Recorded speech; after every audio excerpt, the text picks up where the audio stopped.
नमस्कार मंडळींनो, day 2 of Ganeshotsav series मध्ये तुमचं स्वागत आहे। विश्वकर्मा आर्ट जामदारवाडी या कार्यशाळेत पोहोचलो। सगळीच मंडळी बाप्पाला घरी घेऊन जाण्यासाठी आले होते। या कार्यशाळेत खूपच सुंदर मूर्ती तयार करतात। ही आमच्या घरची मूर्ती।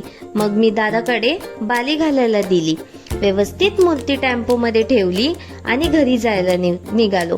ज्या दिवसाची एवढे दिवस आतुरतेने वाट बघत होतो तो दिवस आज आला। घरी पोचलो। आई आणि वहिनीने बाप्पाची नजर काढली, ओवाळलं आणि बाप्पाचे आगमन घरी झाले। वहिनीने चौरंगभोवती रांगोळी काढली आणि बाप्पाला मंडपात बसवलं। बाप्पाचं आगमन झाल्यावरती किती सुंदर वाटतंय ना डेकोरेशन।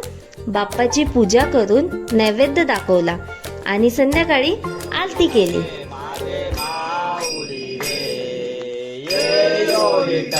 माझे माऊली रे आलिया गेलिया